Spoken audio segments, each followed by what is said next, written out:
They have to provide a fridge, and stove by stove, January 1st, first 26. 26. Yep. Provide. That's true.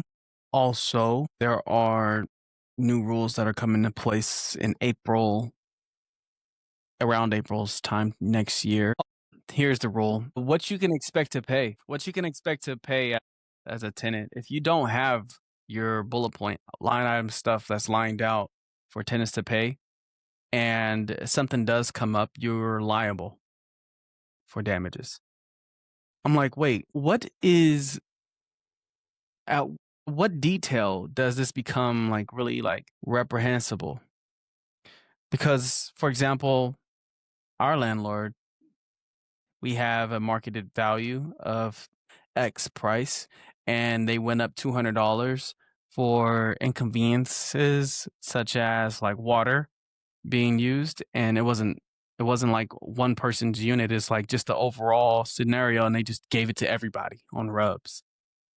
So is that a problem, or is it not about rubs in a general sense? Is it about line item, like fixed line items and not unfixed? So it's like, where's this conversation start and stop? Landlords will be required to provide working appliances. AB 28, that's what you're talking about. Mhm. AB 628. AB 414 is a law that mandates electronic return on security deposit if tenant initially paid it electronically. Damn. Social Security Tenant Protection Act. This act is a protection against tenants facing evictions due to delay and interruptions in the Social Security benefits, such as the government shutdown. Or if Social Security runs out. What are they hedging for? This sounds criminal. I'm sorry. All right. Social Security Tenant Protection Act. Do you know that Social Security could be running out soon, right? No, I didn't know that. Furthermore, a significant piece of propositional legislation, 1248, would also take effect. Increased transparency or restriction of types of landlords can charge their tenants. Okay, that's exactly what I was talking about. Okay. All right, but outside of that, anything else? So what I was doing recently is writing down all of the things that I have some resemblance of expertise in. And when I cross-pollinate the job that I did before, which was like generators and repair and stuff, and I cross-pollinate with real estate, there's a lot of commercial application and apartments, by the way. We used to do big apartments to where they would do a load study on somebody's electrical usage. And I was thinking, wait, so we used to do that to size like a generator to see what size generator that somebody would need. But you could also take that data of how much wattage somebody uses. Those professionals that do that load study could compare it to the averages that they see from elsewhere in the area. And it's a little bit different from getting it from like a PG&E because you're getting the actual like at your meter and at your sub panels and the different panels. And so if it's on its way out, it's costing you a lot of money. And you'll be able to know if it's on its way out, I have to budget for this possibly going out or causing me trouble. So it's like if somebody's willing to just kind of give up their property for pennies on the dollar, and you're like, wait, everything looks okay. Well, is your electrical paneling, does it all in the study, does it all show that everything is getting used properly? All all of the components rather all add up to equal what's supposed to be coming out the other side of it. So it's basically using the load study or using whatever inspection that you get to determine whether or not you could essentially save money by either going more green instead of just saying, yeah, I'll just change out all the bulbs. It's like, yeah, you're in the right direction, but you don't know by how much. And so by paying attention to something like this, it'll allow you to really get pen to paper and put a dollar amount on it. And it's also a good negotiating tip or negotiation leverage point. So I was like, hey, that's some good like insider baseball. Because man, I can't tell you how many places I've been where I know how much they're building, how much wattage their building actually uses, what the size of their backup generator is. I know they got that because they have the generator because they had to have done a load study on it.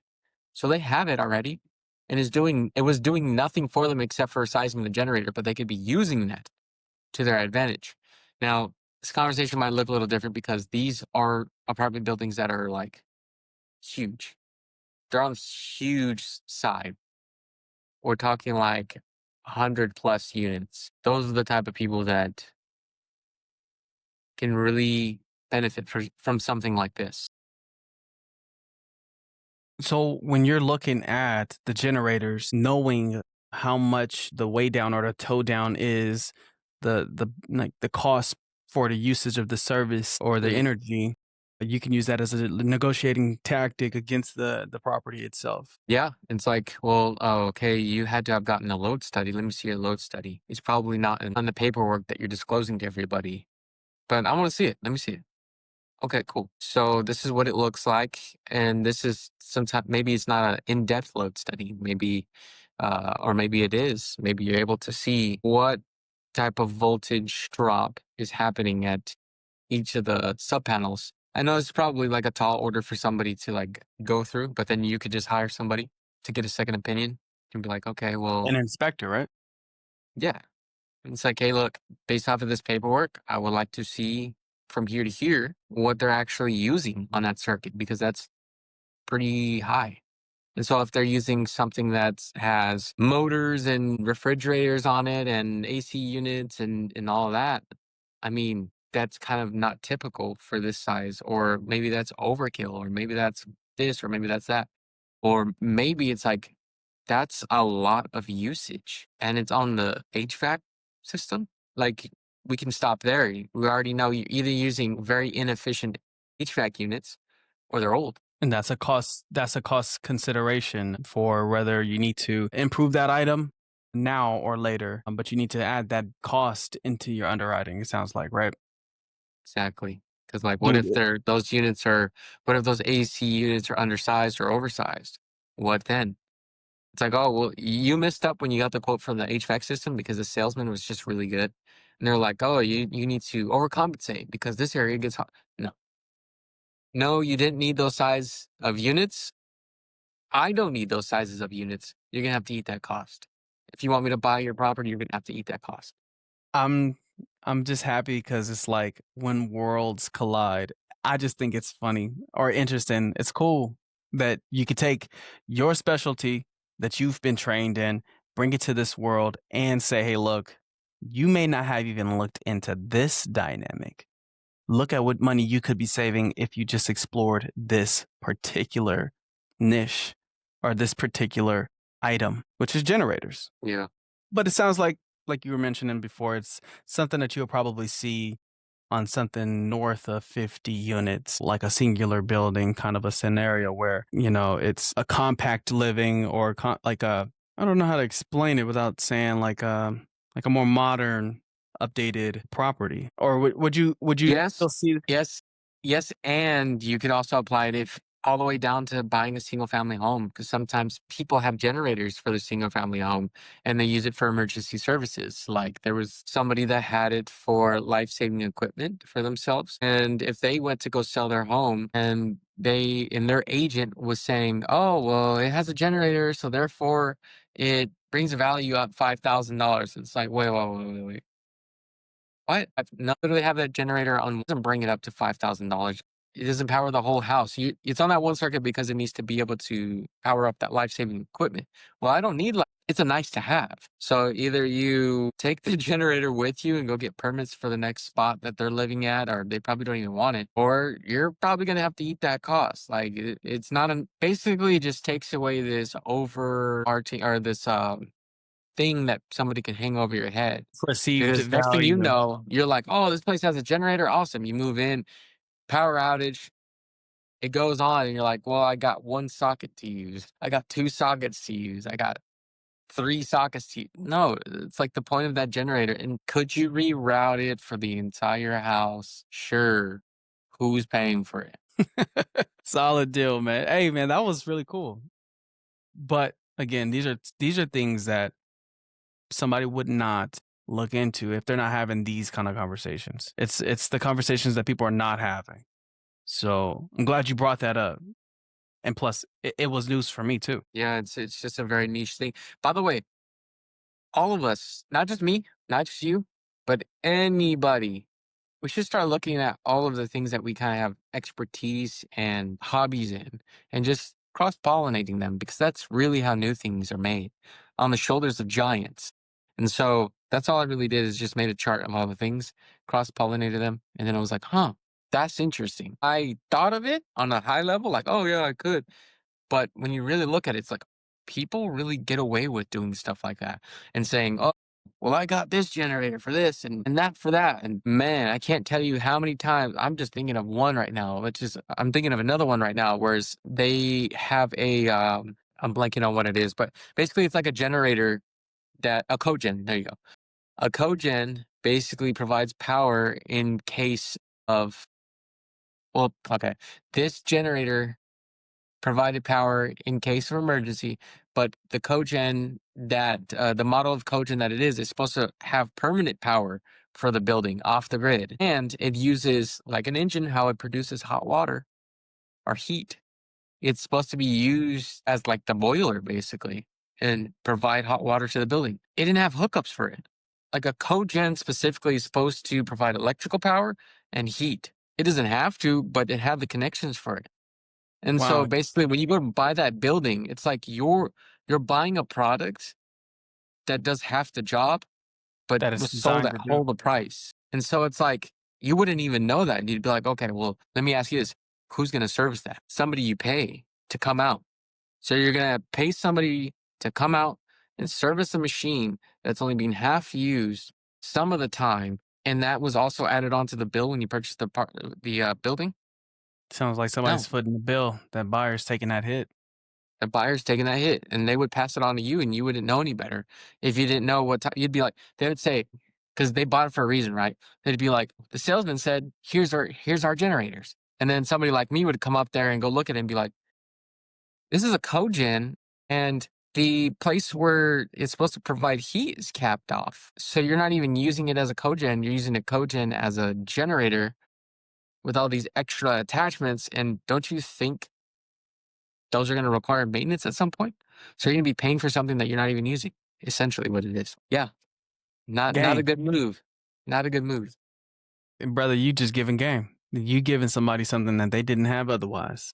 Basically, one day I was just kind of staring off into space, getting that tight feeling in my chest, like, oh man, I don't know if I should be advocating for this. And it was the subject of shortcuts. Most people say, well, don't take shortcuts because it's never good. And in my head, I'm like, but I see people taking plenty of shortcuts and they end up on top. That is wrong. They're not taking shortcuts. And I don't know why a lot of people don't really talk about it this way because I've never heard it explained this way. But it's like they're not shortcutting the time. They're not going from A to Z. What they're doing is realizing that they're not going from A to B because they're being distracted by everything else in life because they don't have it marked as a goal. And so therefore they're doing things like doom scrolling or watching Netflix or all, name anything that doesn't get you closer to your goal. That counts as a buffer zone. And so they're people who are being successful or getting to their goal quicker are taking out those and shrinking the buffer zone such that A, the event A touches event B. And what happens when things get closer? It's compression. So they're not taking a shortcut. They're doing time compression. They're compressing the time that it would have taken. Whereas a lot of us say, "Oh, well, I'm in my this phase. I'm in my this season. I'm going to go next to my this season." And they think that it's touching for them. Like in their mind, they're like, "Oh, well, I just have to go through life this way, and then eventually I'll get here." But really what it looks like in their life is I'm in my this season, but then I also play video games. I also go out with friends every single weekend. And I also do this, do that, do this, do that, do this, do that. And they're like, but you gotta live, right? I mean, come on, I can't just not live. That's crazy. You just want me to like not do it? No, nobody's saying that. It's a continuum. It's like how fast do you want to get to your goal? That's up to you. Right. And those people that are getting to the goal really fast from a very young age are just accepting that they have to compress their time even more than you do. So they're just sacrificing more. It's a long way to say sacrifice more to get there faster, but this is just the mechanism by which they're doing it. You know what? It's kind of funny because I was actually having a talk with Acacia, my wife, and she was looking at old messages about how we used to live our life in 2020 and that it was a whole different life. And how we went from SoCal and her not really ever moving anywhere. She's just a homebody. And all of a sudden, I'm just like, oh, a month later, I'm like, all right, we're moving to NorCal. It wasn't like we're moving. It was more like, yeah, we talked about it for a little bit, but in the span of a month, we ended up picking up and moving out here, knowing nobody except for you. But you and I didn't even know each other like that at that time. Right. So everything moved so quickly for her. And for me, it wasn't quick at all. A month is too long for me. I've done this before. I moved from SoCal to Vegas, and it took me a single day to make the decision and a week to make the move. So it's like speed is king, and that's what they mean by speed is king is they just compress the time it takes to make the decisions, take out the middle. That way they can get to where they're going quicker. And Yeah. while we've been out here, it's just been nothing but go like up. Exponentially. Yeah. So with the folks that have that mindset, that frame of living of I'm just doing this, and there are of course are the intangibles that are the tangible detours that they have in their life that they can't see, that is adding for compounding their the length of the time that it takes for them to do whatever process they're going through. Eliminating those things will get them quicker to their goal. But their natural thought is honestly that, oh, it's only natural, it's only organic that if I do this, this then will happen as well naturally without being proactive and saying, okay, no, I'm going to put my efforts in and kind of remove forces from my space or remove these items or perspectives out of the way. I think, man, I feel for that. I feel for that because, we all share folks that we care about that we want to help, push or, encourage them to look in a lens through a lens that is a new perspective. It's a breath of fresh air for them, but really is cold air to them. It's like, this is actually a good breeze that I'm giving. I'm giving you something that is insightful, that is helpful, that will encourage better behavior or better outlook or better character. But really, you can't force somebody to do anything that they don't want to do, you know? Yeah, that's right. Honestly, I think we've talked about this before. It's about how somebody can change, but how long do you want to stick around for it to possibly take for them to actually change? And if you want to imagine it, it's like putting your hands on that big giant wheel of fortune. Is that what it is? No, it's price. The price is right. That big old giant wheel. If you took your hand and placed it on there and try to push down on it very hard, it takes momentum to get that thing going as opposed to having a miniature windmill or even a fidget spinner. Let's say a fidget spinner. You could flick that thing and it just starts going way faster than that big giant wheel. Because that big giant wheel, you guessed it, is big and it is giant. So it takes more force. So often what we try to do is we go, okay, where you are is A and where I'm trying to get you is Z. Let me push you very hard with very harsh, strong language, even if it's in a coddling way. It's like you're coddling harshly and trying to force them to get to Z when really it took you to go to B to C, so on and so forth. You just don't remember that. And so you have to remember how it felt to learn. And so it's like almost you have to be willing to backtrack and go, okay, for you to get to no job to job you really like, it's going to take 100 steps. To me, it's just one step, which is like apply. It's like, well, I am applying. Okay, well, how many applications are you sending? 6. Not good enough. So really, that's not the step. That's like the overarching, like, yeah, that's what you're supposed to do. But also, what you're not mentioning is that, yeah, you have to apply, but you might get a job that's not the job that you wanted, and then you're gonna have to go there gain the skills from that, and then use that as leverage to say, hey, I make this much over here, I'm looking to increase my wages, and I've learned this at this job while I've been there, and this new person can vouch for me at my current job, that where I didn't have that before.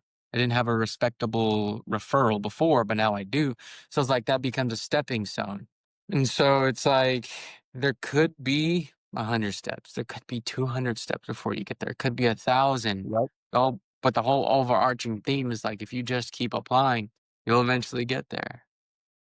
And Right. you have to do it aggressively too, like Be consistent. aggressively. Be Yeah. consistent. Get a resume made by ChatGPT, specifically made for that, and then make sure that you run it through something that ChatGPTifies it so that it doesn't get flagged as using AI. Make sure it uses the keywords that I forgot what it's called, AT something. But basically, it's a system that most places of employment use to filter out your words, like search engine optimization. They look for certain words, keywords in your resume before they even look at it, so you could do that, and then also LinkedIn, and then also keep applying, and also tell everybody that you know what you want to do, and talk to them, and have them talk to other people, and keep following up with them, remind them, dude. And I could just keep going on forever and ever and ever.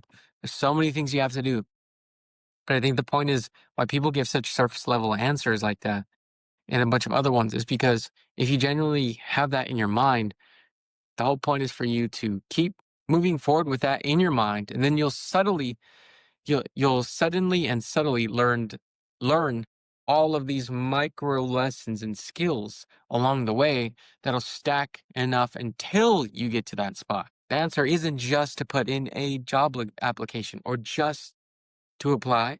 That was never the meaning behind it. Just something that I've come to. Skill stack.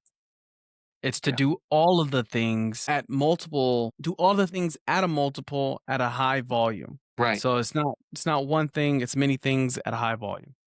But yeah, man. Like talk I want to really hit home on this. Talk about your journey of making calls, because a lot of the advice that we were given was just make more calls. And it's like, oh, well, Yeah, no. I appreciate that. So doing the skill stack is not a overnight thing. Number one, you have to do the action. And in order to do the action, you have to overcome your own smoke and mirror. Because everybody, we do this thing where we talk ourselves off the ledge. We talk ourselves off of a scenario that we need to do or overcome. So that's the hardest part, is just saying I'm going to do it regardless of how I'm feeling. But once you do that, that same overcoming that obstacle shows up in almost every aspect that is new that you approach as your skill stacking. So it's not just I overcame getting on the phone. It's I overcame getting on the phone. I overcame making 100 dials a day. I overcame making 100 dials a day and getting told, get off of my fucking phone. I overcame get off my fucking phone 70 times. Like I overcame that 70 times, making 100 dials. It's probably going to be like 400 dials. I overcame that, plus this, plus the fact that I got bored doing this for 3 to 4 hours at a time, plus I had to go back and do more prospect or more calls for my own clients. It's the skill stack. It's I have to prospect. Getting on the phone is hard, and everything that comes along with it. And that's it sounded like a lot, but it's still surface level information. Because once you start making calls, then you find that your script is important. Once you learn your script is important, then you realize what kind of script that you do have, because you had something to do calls with. But once you realize what you have, you realize maybe that there's something better, because you're looking for optimizing. But once you find an optimal way of saying a script, then you find that What does that it's look like though? Optimizing a script mean? Like how do you optimize a script? What's the process? Yeah, I was just thinking about that. It's the fact that you have you have a goal in mind. Let's say that it's a for sale by owner. Well, you want to introduce yourself. You want to do the first 3 lines efficiently, because if you don't nail that, the conversation is short anyway. They're going to hang up. They're just going to be people that hang up before you say hi. There are going to be people that hang up that you said you are with XYZ real estate company. There are going to be people that hang up because the way that you're talking, maybe in the sound of your voice, didn't strike enough curiosity. It's the sale of the third line. And every line you have to get a yes out of. It's selling the next thing. It's selling the next step. The next step is selling the A next literal goal. yes? Not exactly, but when you're doing the script, the yes confirmation from the person you're talking to, from the for sale by owner, sometimes it might come in the form of a yes or sure, how can I help you? Or yes, please, what is it that you're looking for? But it's just to say, continue with what you're saying. Please proceed. You're asking for permission along the way. Some people don't know how to ask for permission. So it's all of the things that you don't know when you're making the calls, that when you're getting better at it or when you're starting to make more volume, you're asking yourself, like, why am I not getting the responses that I'm looking for? And then you look at your script and you say, oh, did I even ask for permission? This whole time, was I being inviting with my language? Like, was my tonality mute or not mute, but like a dead point? Did I not have enough inflection in my voice? Did I not show that I cared enough, or did I show that I didn't care, and that made them wanna engage with me because I didn't have anything to lose or gain from working with them or not? But it's How do you no tell though? How do you tell when you should change something? Yeah, that comes with, a lot of, we call it film. We call it film because the only way that you find out what you're doing or how you're doing it is if you go back and look at your game film. The game film helps you realize what you're giving to somebody. If you're doing your scripts and you're not able to look at what you're doing and assess how you're making make somebody feel, then you're doing a disservice to yourself. You're just doing a lot of burning calories and not a lot of tracking, right? You want to know Gotcha. exactly what got you where you're going. So if you track what you're doing by doing game film, we're looking at your process in which you've walked somebody through line 1 to line 3. That will be your that would be your point of acknowledging where you can get better and how you can deliver more value to somebody. Because being So honest, you're not gonna be able to get better without looking back to see where you come from. right. And so is it fair to say that when you're looking at when you're looking at what you've said and you record, hey, 50% or this percent of people hang up on me within the first 3 lines, then you make a change and then it gets worse. And you notice that the numbers get worse. People are hanging up on you on line 2 and 1. Would it be fair to say that you should then go back to the way you're doing it before and then change something different? Would that be a fair assessment on how somebody should be tweaking their process and how we tweak our process in order to get better? I mean, sure. But what would you think, if somebody was not willing to consider changing some of the things that they've done because they're comfortable, if they've mastered what their script is? What would you say? What would you feel if they weren't able to critically think around what they're doing? Well, I mean, I feel like I hear that a lot coming from people who have done something. Like, I remember some people that I talked to, there's not one person specifically because there's been so many that we've called and they said, well, I could do it by myself because I can just take the call. I can just ask them questions. I can. Yes, you can. And will you get somebody? Yes, you will. It's just a matter of time. But we're not here for are you going to get somebody or are you not? It's how fast are you going to get them and how quality are they? Those are the dials that we're tweaking. And you can't get there unless you track. Because it's like if you're doing the whole scripting thing and we're talking to like a possible tenant for a client, we're not asking them questions like you're asking them. You're asking them layup questions. And of course they're going to tell you what you want to hear. Of course they are.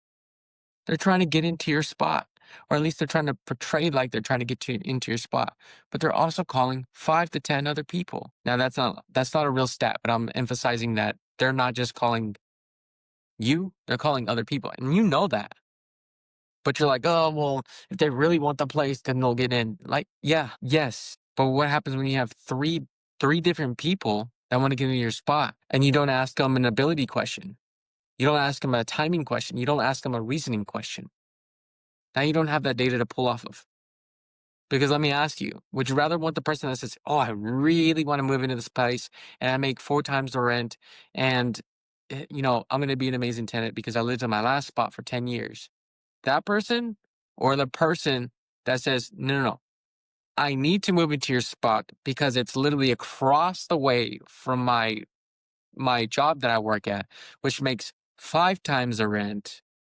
I've never moved before. I plan on staying in your place for the next 5 years at least because I have a 5-year contract with this job that I'm at right now, and I could give that to you. Matter of fact, let me give you upfront some money." Sounds like asking the right questions can save for a lot of misfortune, because if you pick the wrong person because you didn't ask the right questions, you just wasted a lot of time and money, because you're gonna have to put that property back on the market, burn another few months of marketing just to see if you're gonna get somebody that's viable like the one that you missed out on. 1000%. Because what you're not seeing too is that the first person that looked like they were qualified and like they really wanted to be in your place, the reference they gave you was a fake reference. The stats that they gave you was a fake stat. The income they gave you might have been true for that month, but it was because they worked overtime or because they had a sign-in bonus or because they insert something here. But with the proper questioning, you'll be able to get somebody to accidentally reveal their hand by using certain techniques that people just can't.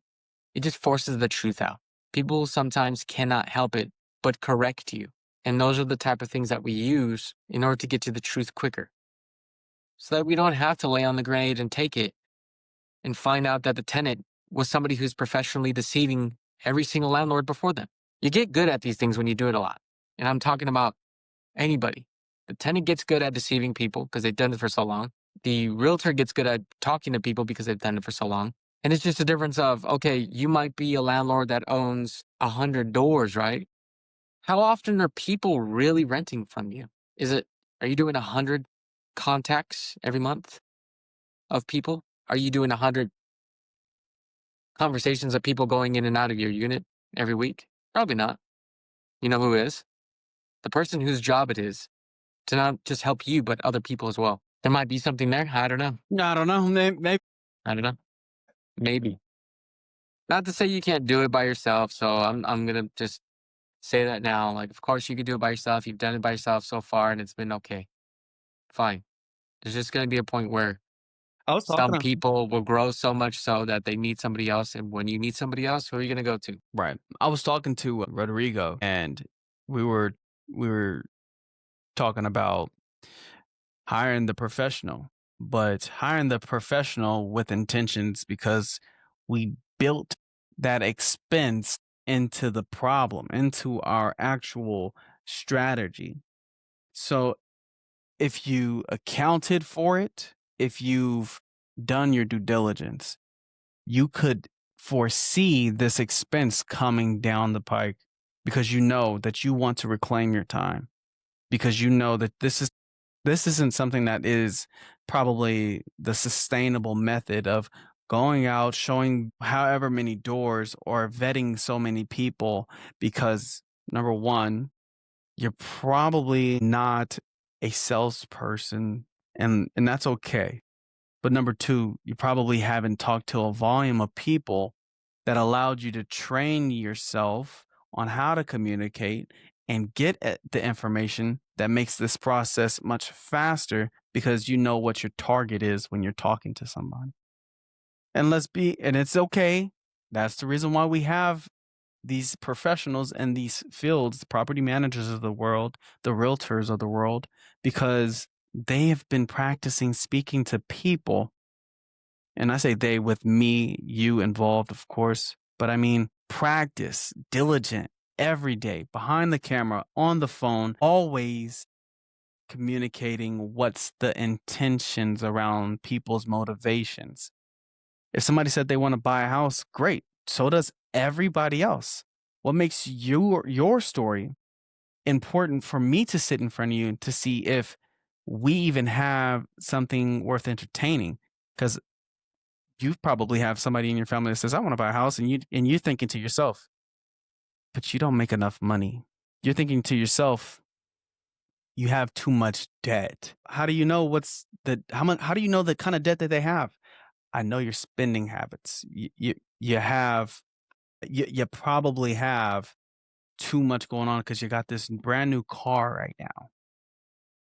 But it's just knowing that you don't want, and I'm not saying that's the questions that we're at. No, of course. It's just knowing what somebody's intentions are. So you're not wasting your time with somebody. You don't want to burn calories unnecessarily. Right. And with that being said, don't get us wrong. Like, people are probably watching this going, well, it's a couple of realtors selling their services and they want us to buy from them. And they don't think that we could do it on our own. You're half right. You're half wrong. And here's what I mean. Of course, we want a service. Of course, we do. But also at the same time, the hope is that we'll provide you with the value that you need without us providing the service to you, and we'll do that for free.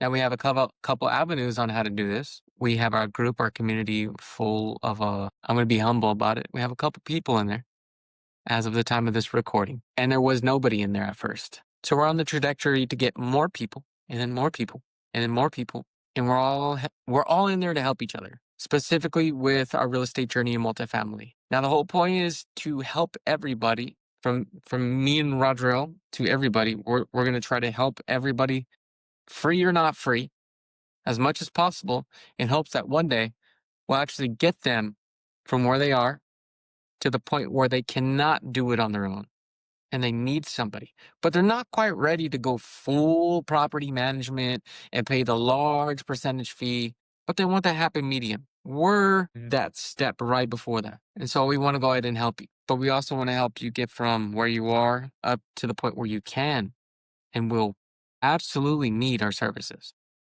So transparently, that's the whole point of this. That's the whole point of the school community that we have.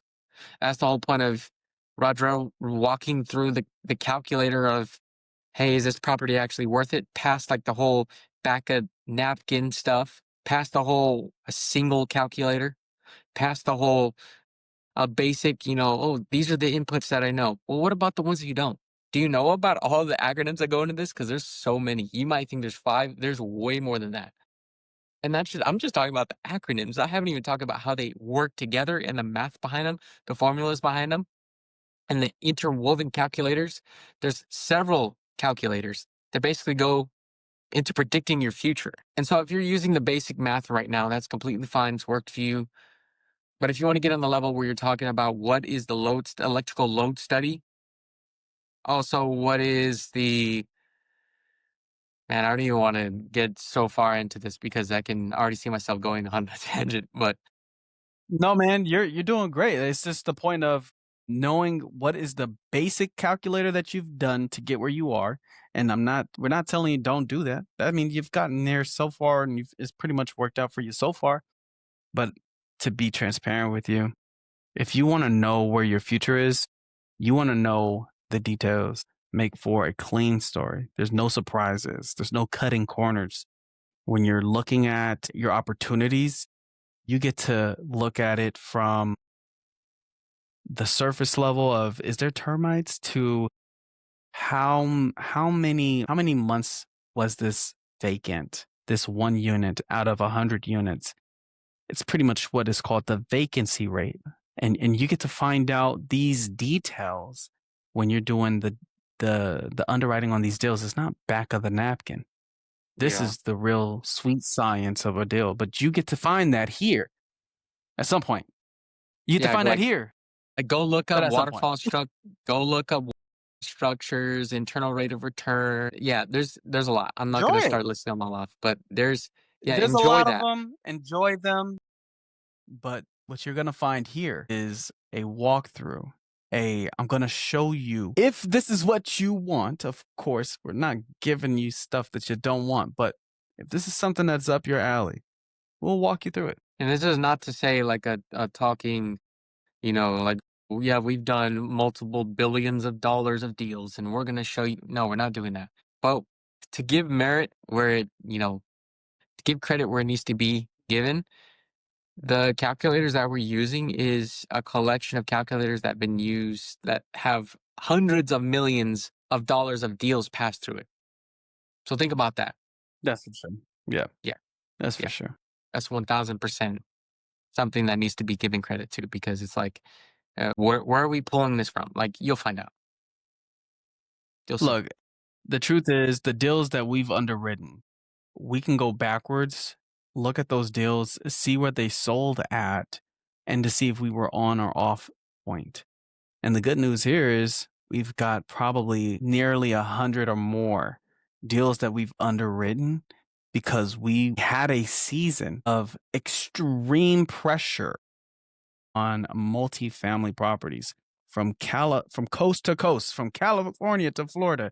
There was not a market, and that's because we were we were seeing the movement, we were seeing the activity. There were deals that were just that we were seething for. There was a deal in Tennessee. We've walked the property. We will walk Blew out. you through what you should be looking for when you're in that phase. Nonetheless, that's what you can expect to find here. It's just a ton of experience from our personal uh from our personal lens, from our world. We've been in real estate for a long time, and if we can give it to you, why not? And then from the community, you guys work together, bob off of each other. I'm sure that the conversations become more fruitful, knowing that you're not alone in the process of looking for great deals, looking for ways to shorten your expenses. I mean, that's the whole real estate life anyway, is to make money, cut costs. Period. So if you want to join a community of people that are just like you in real estate and have anywhere between 5 to 20 units, then go ahead and click the link in the bio and you'll be transported to our school page. It's free for now until it goes up to $60. We have a certain amount of members we want to get before we charge, and it's around 10 to 15. We're at 7. So get it now before it becomes paid.